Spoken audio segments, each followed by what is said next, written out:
साथियों राम राम।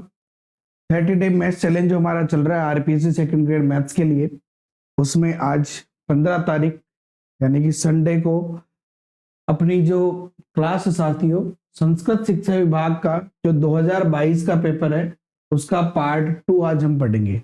10 क्वेश्चन मैंने कल पार्ट 1 में पढ़ाए हैं और 10 क्वेश्चन आज हम पार्ट 2 में पढ़ेंगे। और साथियों इतना आसान सॉल्यूशन समझाया है मैंने कि कमजोर से कमजोर छात्र को भी समझ में आएगा। तो बिना देर करे शुरू करते तैयारी जीत की। पहला प्रश्न है हमारे मोबाइल स्क्रीन पे आपकी ये रहा। a प्लस बी बराबर 90 दे रखा है, तो tan A tan B plus tan A cot B upon sine A sec B और sine square B cos square है। तो अब इस क्वेश्चन को सॉल्व करने के लिए क्या करें अपन, देखिए a प्लस बी बराबर 90 है, तो अपन एक काम करते हैं b बराबर लिख लेते हैं 90 माइनस ए और इसको अपन यहां पुट कर देते हैं।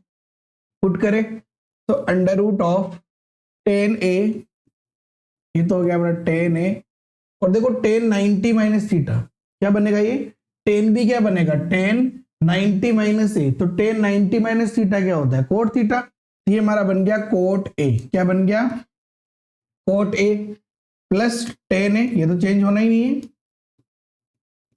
और वो क्या है वापस कोट बी, तो cot 90 minus theta, 90 minus theta का मतलब जो पहले क्वाड्रेंट में, और पहले क्वाड्रेंट में क्या होता है सारे के सारे पॉजिटिव होते हैं, ऑल पॉजिटिव होते हैं, तो यहाँ पे कोट 90 माइनस थीटा क्या हो जाएगा टेन थीटा, यानी कि ये बन गया अपना वापस टेन ए अपॉन साइन थीटा यानी कि साइन ए, और कोट ये है सेक बी, तो सेक 90 माइनस थीटा क्या होता है कोसेक, तो यहाँ हो जाएगा कोसेक ए माइनस ये साइन स्क्वायर बी, देखो sine 90 minus theta cos theta, तो साइन स्क्वायर जो बी है वो क्या हो जाएगा कोस स्क्वायर ए, ये हो गया हमारा कोस स्क्वायर ए अपॉन कोस स्क्वायर ए। हमने क्या किया है बी को 90 माइनस ए लिख दिया बस। चलिए ये तो कट गया, एक हो जाएगा। इसके अलावा देखो टेन थीटा जो है, टेन थीटा ये कोट है ना, कोट है, तो टेन थीटा और कोट थीटा का मल्टीप्लाई क्या होता है वन, क्योंकि कट जाएगा ये, तो वन प्लस टेन स्क्वायर है, टेन स्क्वायर है। अच्छा सेक थीटा और कोसेक थीटा का भी मल्टीप्लाई क्या होता है वन, क्योंकि कोसेक थीटा को क्या लिख सकता हूं मैं वन बाई साइन थीटा, ये भी कट जाएगा तो अपॉन में तो वन है माइनस वन, ठीक है, तो वन से वन भी कट गया, तो under root tan square theta यानी क्या बन गया हमारा टेन ए, तो हमारा आंसर क्या है यहाँ पे टेन ए। इतना आसान सॉल्यूशन है साथियों, सबके समझ आएगा, 100% गारंटी है। नहीं आया समझ में तो कमेंट करो यार, वापस समझा देंगे आप। व्हाट्सएप नंबर आपके पास सबके पास होंगे 6376236002 है ना, और ये डिस्क्रिप्शन में लिंक है अपने व्हाट्सएप का, जो अपना व्हाट्सएप ग्रुप है ना ऑल इंडिया व्हाट्सएप ग्रुप, जुड़ जाओ अभी से ही और अपने दोस्तों को भी शेयर कर दो जिनके समझ में नहीं आ रहे। ठीक है ना, यदि थीटा तथा फाई प्रथम चतुर्थांश में ऐसे कोण है कि टेन थीटा बराबर 1/7 और साइन फाई बराबर 1/10। अच्छा देखो हमें सबको पता है टेन थीटा बराबर 1/7 दे रखा है, टेन थीटा बराबर 1/7, और हमें पता है टेन थीटा क्या होता है एल है लंब बटा आधार। इसको अगर मैं ये बनाऊं डायग्राम, अगर ये थीटा है तो क्या हो जाएगा हमारा 1/7, ये कितना हो जाएगा अंडर रूट दोनों का स्क्वायर का योग यानी 7 का स्क्वायर 49 और 1 का योग 50, ये हमारा 50 हो गया कर्ण। वैसे टेन फाइव साइन फाइव से निकालें तो साइन फाइव बराबर है 1/√10, जो कि क्या होता है लंब बटा कर्ण, ठीक है ना, तो ये हो गया हमारा, ये अगर थीटा है तो लंब है 1, कर्ण है हमारा √10, ये कितना हो जाएगा आधार कर्ण का स्क्वायर माइनस आधार का लंब का स्क्वायर, ठीक है ना, ये क्या हो जाएगा अंडर रूट ऑफ कर्ण का स्क्वायर √10 का स्क्वायर 10 माइनस 1 यानी कि √9 यानी कि 3, तो ये आ जाएगा हमारा 3। ठीक है, अब अपन इसको सोल्व करते, तो इसको सोल्व करने के लिए अपन क्या करें भाई, अपन बिना जो अपना साइन टेन है यानी बिना कोज्या के अपन सोल्व नहीं कर सकते, तो अपन इसको साइन ले लेते हैं, तो ये हो गया हमारा sine theta plus 2 phi, sine A plus B का फॉर्मूला क्या होता है sine A cos B, sine A cos B plus cos A sine B. अब एक चीज समझो, साइन थीटा कोस थीटा का मान तो हम डायरेक्ट रख देंगे, लेकिन ये कोस फाई और साइन 2 फाई, ये 2 फाई वाला मैटर है। तो क्या करें इसको, मैं देखो सोल्व करने से पहले ज्यादा बेटर है कि मैं इसको सोल्व करूं। तो कोस 2 थीटा का फॉर्मूला क्या होता है, cos square phi minus sine square phi, cos square theta minus sine square theta होता है ये, प्लस कोस थीटा और साइन 2 थीटा का formula 2 sine phi cos phi, यहाँ थीटा की जगह फाई है। चलो बस अब वैल्यू पुट करनी है अपने को सबकी। तो साइन थीटा की वैल्यू तो यहां से निकल जाएगी, साइन थीटा बराबर क्या होगा आपको पता होना चाहिए, तीनों के तीनों ही एल ए अपॉन के ए। ये हमारा होता है साइन, ये हमारा होता है कोस और ये हमारा होता है टेन। ठीक है, तो साइन थीटा क्या हो जाएगा, लंब बटा कर्ण, तो लंब है 1, कर्ण है √50, तो 1/√50 कोस स्क्वायर फाई। तो पहले कोस थीटा निकाले, कोस थीटा क्या होता है आधार बटा कर्ण, यानी इसमें आधार यानी 3, कर्ण जो √10, तो 3/√10 का स्क्वायर करना है, तो 3 का स्क्वायर 9 और √10 का 10 माइनस साइन स्क्वायर फाई, तो साइन फाई का मान तो पहले दे रखा है अपने को, 1/√10 का स्क्वायर करेंगे तो 1/10 हो जाएगा, plus cos theta, cos theta निकालना है, कोस थीटा क्या होता है आधार बटा कर्ण, आधार यानी कि यहाँ पे 1 और कर्ण है 50, ठीक है ना। तो 1/√50 to sine phi, sine phi का मान क्या है ये रहा 1/√10, 1/√10 into cos phi, cos theta क्या होता है आधार बटा कर्ण यानी 3 बटा कर्ण √10, तो 3/√10। चलो आ जाओ, तो 1/√50 और यहाँ पे इंटू क्या आ जाएगा, 9 में से 1 गया तो 8/10 प्लस 1/√50 और यहाँ पे 2 तिया 6/10। ठीक है, अच्छा यहां से देखो √50 और 10 दोनों ही कॉमन आ रहा है, √50 और 10, तो ये हो गया 10√50 कॉमन आ गया, ऊपर क्या है 8 प्लस यहाँ पे 7 है ना, 7 होना चाहिए, कोस थीटा, कोस थीटा ये रहा आधार बटा कर्ण ना 7 है, सॉरी 7, अब बड़े बड़े दोस्तों में छोटी छोटी बातें हो जाती है ना, ध्यान रखना। लेकिन 7 चंग 42 और 8, तो ये 42 हो गया, ये हो गया हमारे पास 50/10√50।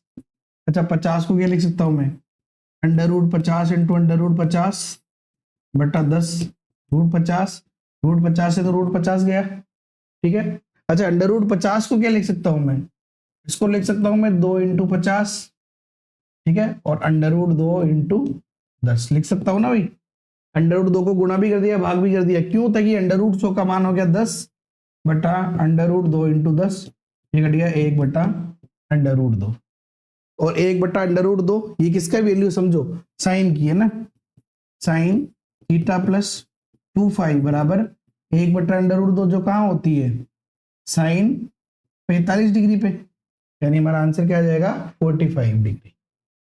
हमारा आंसर कितना आ जाएगा यहाँ पे 45 डिग्री। अच्छा प्रश्न है देखो, और ये छोटी मोटी चीजें ध्यान रखनी, अपने को गलती नहीं करनी है, ठीक है ना। और ध्यान रखो ये जो वीडियोस में बनाता हूँ इसको मैं एडिट भी नहीं करता इस चक्कर में, क्यों नहीं करता, जैसे माना कि अभी मेरे यहाँ से गलती हो गई, ठीक है, तो मेरा क्या जाएगा, मेरे को 2 मिनट लगेंगे, केवल कटिंग करनी है बीच में से, किसी भी ऐप में डाला कट किया और हो जाएगा।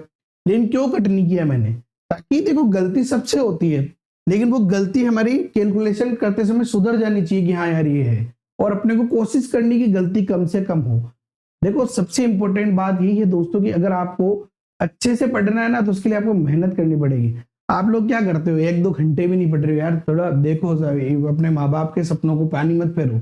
जो लोग अभी मैं कितनी मेहनत से, आप ये टाइम देख पा रहे हो यहाँ पे देखो 0008, इसका मतलब रात को 12 बज रही है, 12:08 पे ये वीडियो शूट कर रहा हूँ मैं आपके लिए रात को 12 बजे, ठीक है ना। और इसको शूट होने में भी ये लगभग आधे घंटे का वीडियो बनेगा, इसके बाद इसकी एडिटिंग करके 2-3 बजेगी, ठीक है ना। कि कारण क्या है, क्योंकि मेरी टूर्नामेंट में ड्यूटी है तो मेरे को कल पूरे दिन टूर्नामेंट में रहना है, लेकिन आपके लिए तो 8:15 पे क्लास लानी पड़ेगी मेरे को, इसीलिए तो मैं इतनी मेहनत कर रहा हूँ, तो आप क्यों नहीं कर रहे।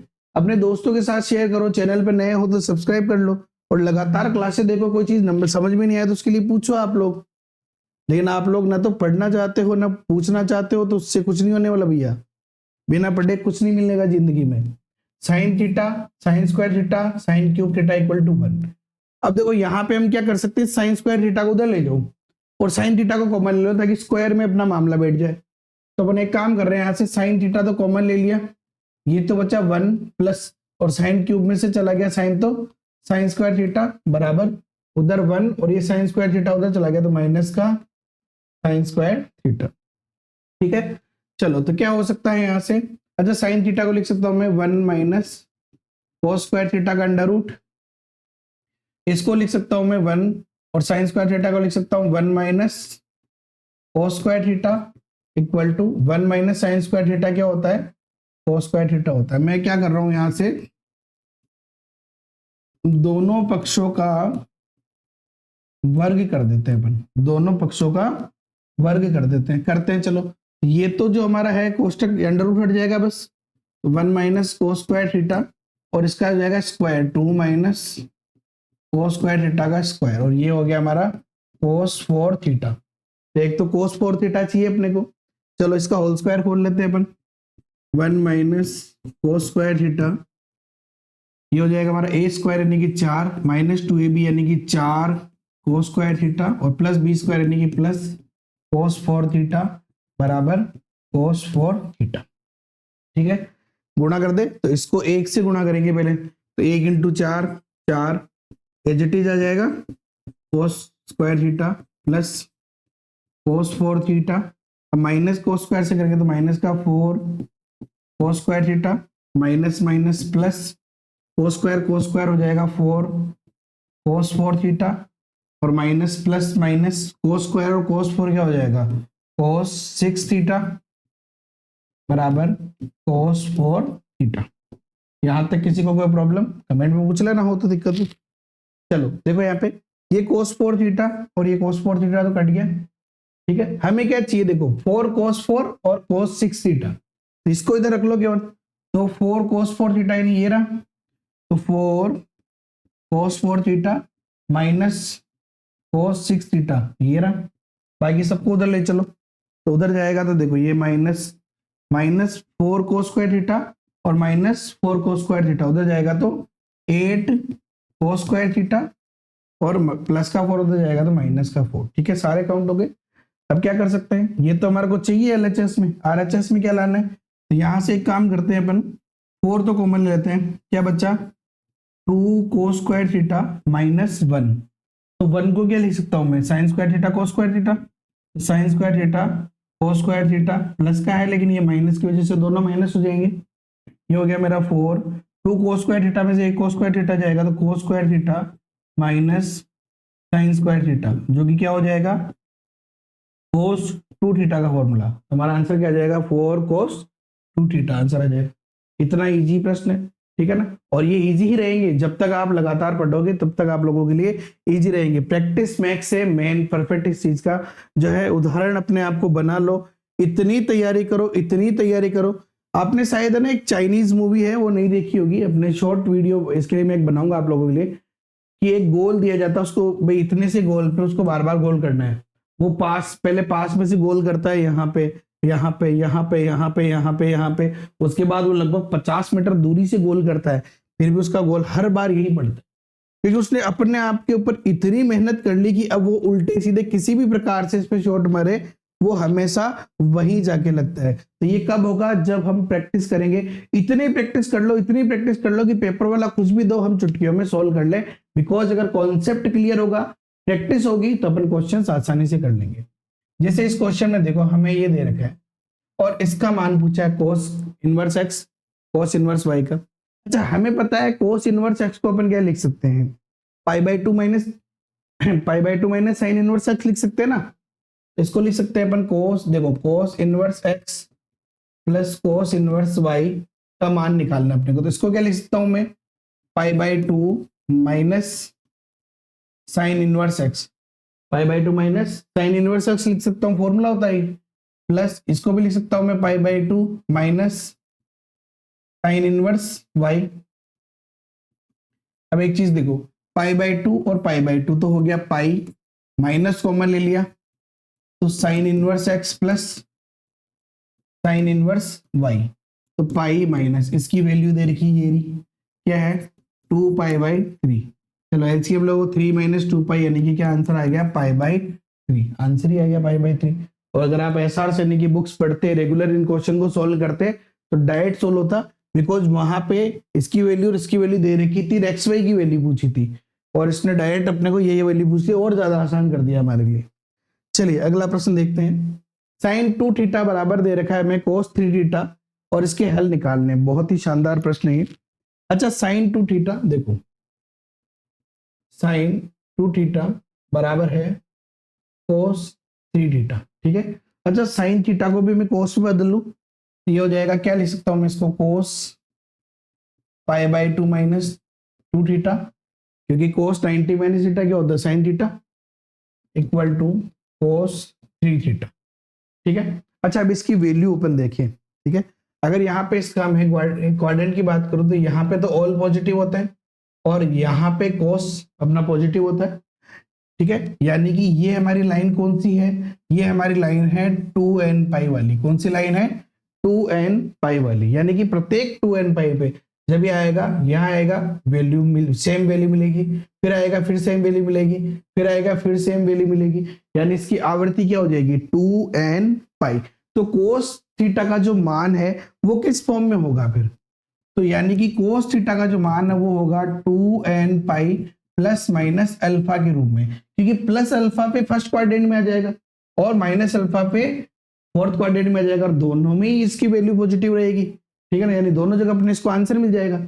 चलिए तो अब अपन इसको लिखते हैं यहाँ से, तो 2n pi plus minus alpha है ना, तो यहां से क्या हो जाएगा 2n pi plus minus alpha की जगह क्या हो जाएगा पाई/2 - 2 थीटा, ठीक है।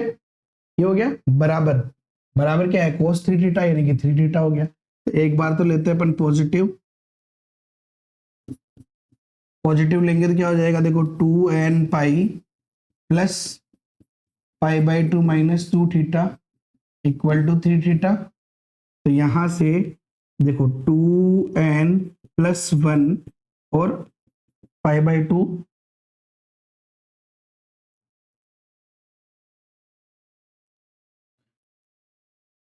माइनस सॉरी बराबर 5 थीटा हो गई, तो 2n प्लस 1 पाई/2, तो सॉरी ये 1/2 को भी मैं अंदर ही ले लेता हूँ ना, ठीक है। तो 2n पाई कॉमन लेते ये हो जाएगा 1/2, ये हो जाएगा 2n प्लस सॉरी प्लस 1/2 और ये हो जाएगा पाई। तो थीटा बराबर कितना आ गया हमारा, क्या आ गया 2n प्लस 1/2 पाई/5, ठीक है ना। चलो आगे बात करें अपन, तो हमारा जो अगला है उसको ले लेंगे अपन नेगेटिव, ठीक है, नेगेटिव लेवे। तो नेगेटिव लेंगे तो क्या हो जाएगा 2n पाई माइनस पाई/2 माइनस माइनस प्लस का 2 थीटा हो जाएगा इक्वल टू 3 थीटा, ठीक है।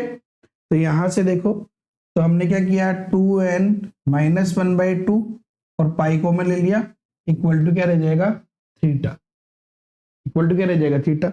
चलो कहाँ आ रही है दोनों वैल्यू थीटा की, 2n प्लस 1/2 है तो पाई/5 और थीटा है ना, पाई है तो ये तो नहीं है, ये भी नहीं है, ये रहा हमारा पहला ही ऑप्शन पाई/5 और पाई 2n प्लस हाफ और 2n माइनस, ऑप्शन नंबर एक हमारा आंसर हो जाएगा, ठीक है ना। तो इतना इजी प्रश्न है और आसानी से हम इसको सोल्व कर सकते हैं, ठीक है ना। चलिए थोड़ा क्या है कि जो माइक है ना, माइक जो जेब में रखा हुआ है, ठीक है ना, ये जो माइक आप देख रहे हैं जेब में रखा हुआ ना, तो क्या हो रहा है कि करंट मार रहा है थोड़ा, इसलिए इसको थोड़ा प्रॉब्लम हो रही है, इसलिए मैं नीचे देख रहा हूँ बार बार। आप सोचेंगे सर यार बार बार नीचे कैसे देख रहे हैं, ऐसा क्या खजाना छुपा है, कहीं लाखों करोड़ रुपए नहीं पड़े हो सर के पास में, ठीक है ना। वैसे जिगरा अपना बड़ा है, लाखों करोड़ों में अरबों रुपए पड़े हैं, क्योंकि आप जैसे ऑडियंस है तो क्या चाहिए अपने को, और साथ ही साथ आप जैसी ऑडियंस है तो क्या फर्क पड़ रहा है, अपने लाखों करोड़ रुपए कमा लेंगे अपन, कैसे कमाएंगे साथियों, ठीक है ना।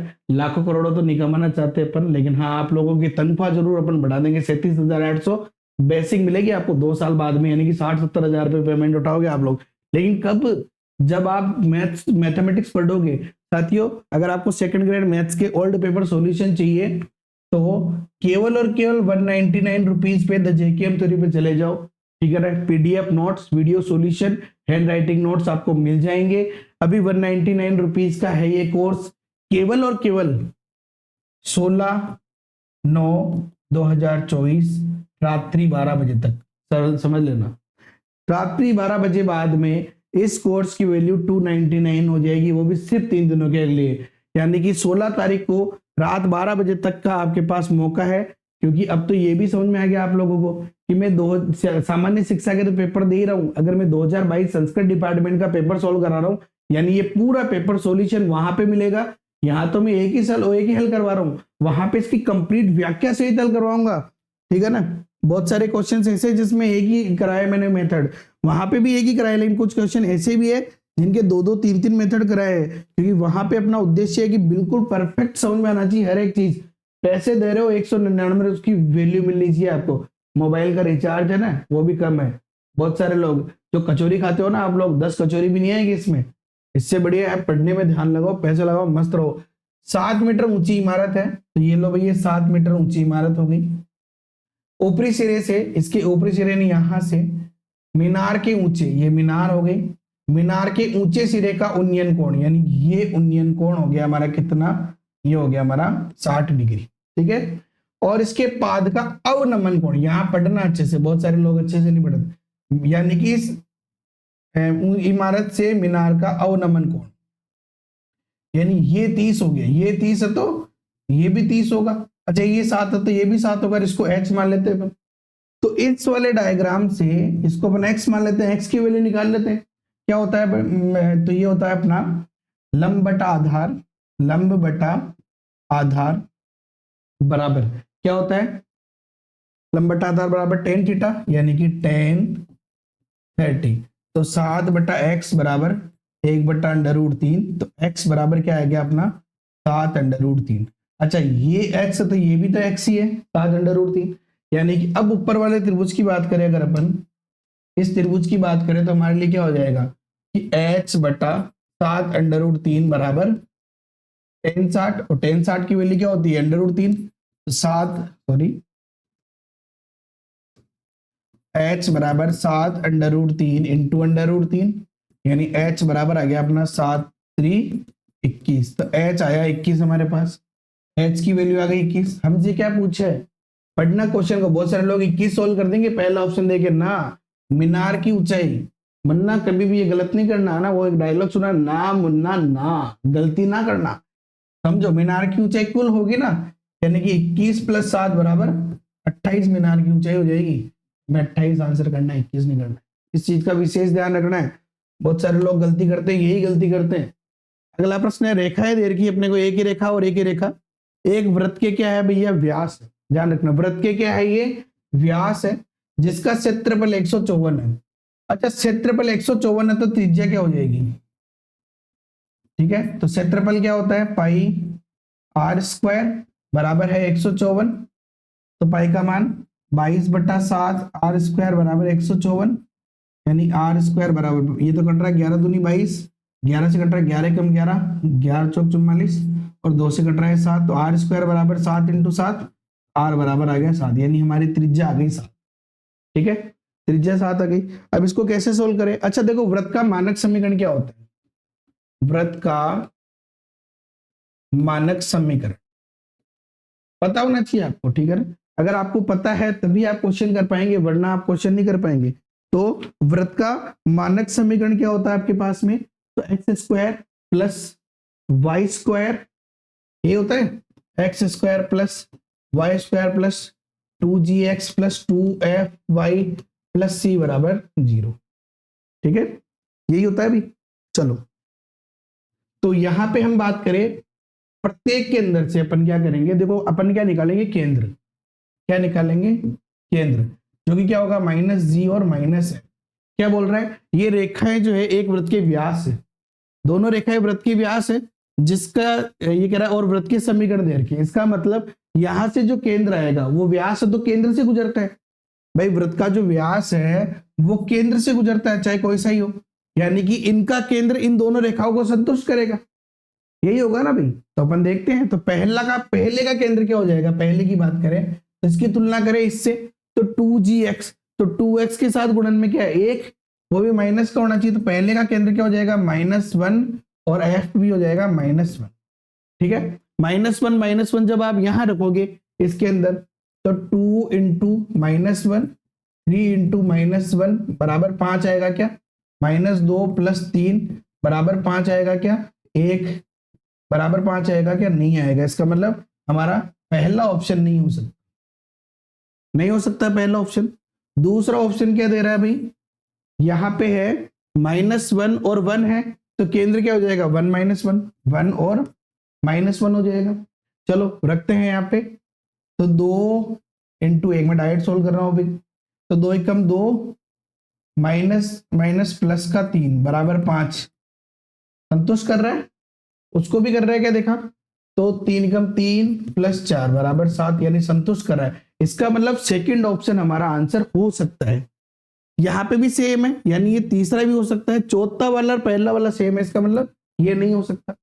अब हमारे पास दो ऑप्शन हो गए, अब दो में से हम क्या करें, त्रिज्या निकाल लेते, जिसकी त्रिज्या 7 आएगी। अब सारा त्रिज्या क्या होती है भाई, तो त्रिज्या बराबर, त्रिज्या क्या होती है, तो त्रिज्या होती है √g² + f² - c, √, ठीक है। g क्या है, दूसरे और तीसरे का g सेम है, मतलब ये भी 1 - 1 है, g और f सेम है, तो ये तो हो जाएगा हमारे पास 1 + 1 दूसरे तीसरे दोनों के लिए। अब -c करें अपन, अब देखो ये है +c है ना, -c का मतलब यहां रखेंगे -47, तो नेगेटिव आएगा, इसका मतलब तीसरा ऑप्शन तो हो ही नहीं सकता फिर, सॉरी दूसरा ऑप्शन जो है वो तो हो ही नहीं सकता। और यहाँ =47 है, =47 है, तो ये इक्वल इधर आएगा, क्या हो जाएगा -47, और हमें रखना माइनस का c, यानी माइनस माइनस प्लस का 47, यानी कि √49, यानी कि 7 आ गया। ये कब आया हमारे पास में, तीसरे नंबर के ऑप्शन से। क्वेश्चन सॉल्व हो गया ना, ध्यान रखना, बिकॉज ये क्वेश्चन सॉल्व क्यों हुआ, क्योंकि कॉन्सेप्ट ही किंग है, क्योंकि कॉन्सेप्ट अगर अपने को पता है तो प्रश्न हम आसानी से सोल्व कर पाएंगे। अगला प्रश्न है, यदि x² + y² + 2 2k + 3x - 2ky + 2k + 3 का होल स्क्वायर + k² - r² वृत्तों के एक कुल को प्रदर्शित करता है, यानी इसकी फैमिली है, तो इनके केंद्र किस रेखा पर स्थित होंगे। अब केंद्र देखो, सिंपल सा क्वेश्चन है, क्या करना है, केंद्र निकाल लो। अभी हमने पढ़ा था कि मानक रूप क्या होता है, x² + y² + 2gx + 2fy + c = 0। तो केंद्र क्या होता है, केंद्र होता है -g - f, तो यहाँ पे केंद्र क्या हो जाएगा, -g का मतलब हो गया 2x का गुणांक है ना, तो 2x का गुणांक यानी ये जो कि माइनस में, तो ये हो जाएगा माइनस का 2k + 3 और -f यानी कि 2y का गुणांक, जो कि यहाँ पे -1 और माइनस का, ये तो हो गया प्लस का 1, ठीक है ना, यही होगा ना। चलो क्योंकि साइन चेंज कर लेते हैं अपन। चलो अब अपन क्या करें भाई, ये कह रहा है केंद्र किस रेखा पर स्थित है, यानी जिस भी रेखा पर स्थित होगा उसको संतुष्ट करेगा, तो चारों में रख के देख लो। तो अपन पहले में रखते हैं, तो क्या हो जाएगा, x का मतलब हो गया -2k - 3 और y का मतलब हो गया -2, y का मतलब 1 और प्लस का 3 बराबर 0 आएगा क्या, देखो तो वृत्तों के कुल को प्रदर्शित करती है, ठीक है ना। चलो देखते हैं बराबर 0 आएगा नहीं आएगा ऑप्शन चेक मेथड से। तो ये हो गया हमारे पास में, मैंने कहीं गड़बड़ करी है क्या लिखने में, x का मतलब हो गया 2k3 माइनस का 2y यानी 2 × 1 + 3, ठीक है, 3 से 3 कट रहा है, 2k - 2, कोई बात नहीं, एक सेकंड है ना। देखो ये हमेशा क्या होता है, कभी कभी कॉन्सेप्ट को अच्छे से देखना होता है, तो कॉन्सेप्ट को क्या अच्छे से तो देखा है, लेकिन जो गड़बड़ हुई ना, मैंने कहा ना मैं एडिट नहीं करता हूँ, गड़बड़ इसकी कर दी अपन ने, है ना, कर दी ना। देखो 2y का गुणांक है k, माइनस का k है तो माइनस माइनस प्लस का k हो जाएगा ना, ये छोटी सी मिस्टेक देखो कितनी गड़बड़ करती है। तो यहाँ पे 2y यानी कि 2k। चल अब देखो ये दोनों कट रहे हैं क्या, नहीं कट रहे, कि 0 आ रहा है क्या, नहीं आ रहा 0, इसका मतलब पहला ऑप्शन हमारा नहीं होगा। चलो दूसरे वाले में भी देखो x - 2, अब देखो इसको पढ़ने की जरूरत ही नहीं है, क्योंकि ये एक्स और वाई वाला नहीं कट रहा है ना, 2k से 2k, तो सेकंड ऑप्शन में भी नहीं कटेगा कि एक्स का मान तो गया -2k -3 -2 है, यानी कि -2k और माइनस का ही 3 है बराबर 0। तो यहां तो फिर भी 3 कट रहा था, यहां तो कटेगा ही नहीं, कुछ भी नहीं कट रहा, इसका मतलब ऑप्शन नंबर सेकंड भी नहीं होगा। चलो तीसरा देखिए अपन, x + 2y, तो x क्या है हमारा -2k और -3 हो जाएगा ये जब -3 और कोष्टक खुलेंगे तो, और +2y यानी कि +2k और -3 बराबर 0। तो 0 आएगा क्या, नहीं आएगा बराबर 0, क्योंकि 2k कट जाएगा लेकिन 3 नहीं कटेगा। तो हमारा चौथा ऑप्शन आंसर हो जाएगा। देखो यहाँ पे x का मतलब हो गया -2k + 3 और 2y यानी कि +2k और +3 कट गया, 2k से 2k, 3 से ये -3 है ना।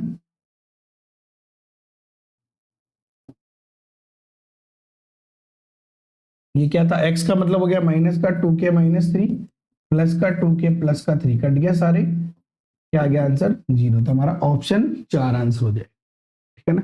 बढ़िया प्रश्न है, इजी प्रश्न है देखो।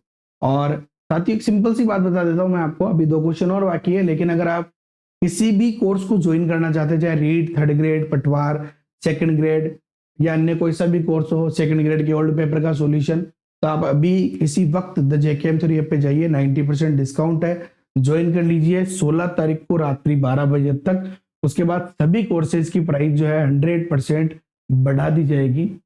कहां से डाउनलोड कर सकते हैं, ये आपको स्क्रीन पे दिख रहे हैं। चलिए अगला प्रश्न है हमारा, निर्देशांक p p0, q q0, r 0p और s 0q एक चतुर्भुज है, तो कैसे सोल्व करें ऐसे क्वेश्चंस को। देखो ऐसे क्वेश्चन को सोल्व करने का एक सिंपल सा तरीका है, आप लोग क्या करो, देखो ग्राफ बना लेते हैं पहले इसको, ठीक है। तो पहला बिंदु हमारा P0 हमने यहां मान लिया, मान लो कि ये है हमारा P0 जो कि क्या है P है। उसके बाद है हमारा Q0, तो ये भी इसी रेखा पे कहीं आगे होगा, Q0 हमने Q मान लिया। उसके बाद है हमारा 0p, तो हमने यहां मान लिया कि ये 0p हो हमारा, जो कि R है। उसके बाद है 0s, तो हमने यहां मान लिया कि S जो वो 0q जो है वो यहाँ S, ठीक है। अब हमने क्या किया, इन चारों को मिला देते हैं अपन, यहां से इसको भी मिला दिया और इसको भी मिला दिया, ठीक है। यहां तक मेरे हिसाब से नहीं लगता मुझे कि कोई आपको दिक्कत होनी चाहिए। अब क्या करें अपन, अपन ऐसा करते हैं, दोनों रेखाएं तो अपन स्लोप निकालते हैं, ठीक है ना। तो अपन एक काम करते हैं, पहले स्लोप ऑफ पी आर निकालते हैं, स्लोप ऑफ पी आर, ढाल निकालते हैं, जो कि क्या होती है, स्लोप का फॉर्मूला क्या होता है, x2 - x1 upon y2 - y1 equal to tan theta, ठीक है ना। तो x2 यानी कि p -0 अपॉन y2 - y1, इसका मतलब हो गया, सॉरी x2 - x1 है ना, मैंने लिख दिया इधर पी आर में, तो x2 का मतलब है 0 - p है ना, 0 - p और p -0, p -0 क्या आएगा -1, और ये क्या है tan थीटा। तो tan थीटा का मान -1 कब होगा, तो इसको मैं, ये तब होगा जब ये ये थीटा जो है 90 से ज्यादा हो, 90 से ज्यादा हो, इसका मतलब ये अगर 135 हुआ तब हो सकता है, क्यों, क्योंकि अगर मैं tan 135 लिखता हूं तो क्या हो जाएगा, ये tan 90 प्लस थीटा हो जाएगा, 90 + 45 है ना, tan 90 + 45, तो tan 90 + 45 क्या हो जाएगा, कोट, सॉरी कोट 45, वो भी माइनस का, यानी कि -1 हो जाएगा। इसका मतलब ये जो हमारा कोण ये कितना आएगा 135, ये 135 है तो ये बाहर का भी 135 ही आएगा, ठीक है। वैसे अपन स्लोप ऑफ जो है क्या बोलते हैं उसको, वो निकाल सकते हैं QS, ठीक है। स्लोप ऑफ QS निकाल लेते हैं अपन, स्लोप ऑफ QS बराबर क्या हो जाएगा, x2 - x1 यानी कि 0 - q अपॉन q - 0, ठीक है। तो क्या हो जाएगा हमारे पास में, ये भी -1 ही आ रहा है, ठीक है। तो 135, देखो 135 आ रहा है, तो ये भी 135 हो गया, वो भी 135 हो गया। अच्छा ये 135 है तो ये अंदर का कितना हो जाएगा, ये अंदर का कितना हो जाएगा 45, ठीक है, ये अंदर का 45 हो गया, ये 45 है तो ये भी 45 ही होगा, ठीक है ना। चलो तो इसका मतलब देखो आमने सामने के कोणों का योग कितना हो गया, आमने सामने के कोणों का योग कितना हो गया 180। अगर आमने सामने के कोणों का योग 180 तो वो चतुर्भुज कौन सा होता है? चक्रीय चतुर्भुज होता है। कौन सा चतुर्भुज होता है? चक्रीय चतुर्भुज होता है। तो हमारे पास में ये चतुर्भुज कौन सा हो जाएगा? चक्रीय चतुर्भुज हो जाएगा। बहुत ही शानदार, बहुत ही मजेदार और बहुत ही अच्छा प्रश्न है, बहुत ही मजेदार। देखो अब बात ये आती है कि यार मजेदार प्रश्न तो है ही, है ना। अब ये कि सर यार ये 45 कैसे ले लिया आपने? अरे सरल सी बात है, अगर इसी श्लोक को मैं ऐसे निकालूंगा तो ये 135 आएगा, उल्टा निकालूंगा तो अंदर का 45 हो जाएगा। इस प्रकार से तो बाय डायग्राम, डायग्राम से साफ दिख रहा है कि भाई आमने सामने कोण अगर 180 डिग्री योग हो तो वो क्या होता है? चक्रीय चतुर्भुज। अगला प्रश्न देखते हैं अपन। एक वर्ग की दो भुजाएं रेखाओं दे रखी अपने को दो परिस्थित है तो वर्ग का क्षेत्रफल। देखो दोनों रेखाओं को अगर आप देखते हो x यानी ax plus by plus c1 बराबर 0, ax plus by plus c2 बराबर 0, जिनकी दोनों की क्या है? प्रवणता समान है। प्रवणता क्या है? समान है। क्यों? क्योंकि यहाँ पे भी दोनों x प्लस वाई यानी कि दोनों की क्या हुआ? प्रवणता समान है सर। अब दोनों की अगर प्रवणता समान है तो ऐसे क्वेश्चन को कैसे किया जाए? ढाल समान है, हम कह सकते हैं प्रवणता समान है, तो ऐसे क्वेश्चन को कैसे कर सकते हैं? तो इन दोनों की देखो पहली बात तो प्रवणता समान है तो दोनों रेखाएं कैसी है? समांतर है। यानी ये एक समांतर रेखा ये हो गई x प्लस वाई माइनस 1 और दूसरी रेखा हमारी हो गई x प्लस वाई प्लस 2, और इन दोनों की बीच की क्या निकाल सकते हैं अपन? दूरी, जो कि किसके बराबर होगी? वर्ग की भुजा के। वर्ग की भुजा के दूरी क्या हो जाएगी? Mod c2 minus c1 upon under root of a square plus b square, ये हमारा फॉर्मूला होता है। चलो तो मॉड c2 का मतलब क्या हो गया हमारे पास में? यानी ये 2 माइनस c1 यानी कि minus 1 upon under root of A का मतलब यहाँ पे इसका गुणांक 1 और इसका भी 1, कितना हो गया? 3 बटा अंडर रूट 2। ये हमारे पास वर्ग की भुजा आ गई। तो क्षेत्रफल क्या हो जाएगा? क्षेत्रफल हो जाएगा भुजा स्क्वायर यानी कि 3 बटा अंडर रूट 2 का स्क्वायर यानी कि 9 बटा 2। आंसर क्या आ गया? 9 बटा 2। कितना इजी वे में अपन ने इसको सोल्व कर लिया। तो साथियों ये है हमारा बहुत ही शानदार, बहुत ही मजेदार पेपर, ओल्ड पेपर सॉल्यूशन हम देख रहे हैं। और ये जो 30 डे मैथ्स का चैलेंज चल रहा है, ये मैथ्स का चैलेंज मैंने पहले भी कहा था आप लोगों को, जिसमें हिम्मत है वो एक्सेप्ट करो, ठीक है ना। अब बहुत सारे लोग हैं, आप रील्स देखे जा रहे हो, बैठे बैठे रील्स देखे जा रहे हो, खाने की वीडियो देखे जा रहे हो, वो पायदान साफ करते उसकी वीडियो देखे जा रहे हो, कोई फायदा नहीं मिलने वाला। वेस्ट ऑफ टाइम और वेस्ट ऑफ मनी है ये। इससे बढ़िया है ऐसी एजुकेशन वाली वीडियोस देखो, क्योंकि आप लोग स्टूडेंट हो यार, शोभा नहीं देता अपने को, तैयारी कर रहे हैं अपन। तो ये वीडियोस देखो, लाइक करो, इनको शेयर करो अपने दोस्तों के साथ, चैनल पे नया है तो सब्सक्राइब करो और द जेकेएम थ्योरी के साथ जुड़े रहो। 200% गारंटी, अगर आप लोग फुल मेहनत करोगे, डेडिकेशन के साथ मेहनत करोगे, लगातार साथ में मिलकर मेहनत करोगे तो 100% आपका सिलेक्शन जरूर होगा। ओके साथियों, मिलते हैं अपन कल रात को 8:15 पे। Have a nice day, thank you so much, जय हिंद जय भारत। ध्यान रखना 16वें दिन की क्लास है, यानी आधा 30 डे चैलेंज में से 15 दिन तक एक भी दिन ऐसा नहीं हुआ जब 8:15 के अलावा वीडियो आई हो, और नया आएगी। तो आप लोग बस फुल सपोर्ट करो और आप लोग कमेंट करो, कोई क्वेश्चन नहीं आता तो लाइक करो, शेयर करो, जो भी पढ़ना उसका कमेंट करो। अपन मिलेंगे कल की क्लास में।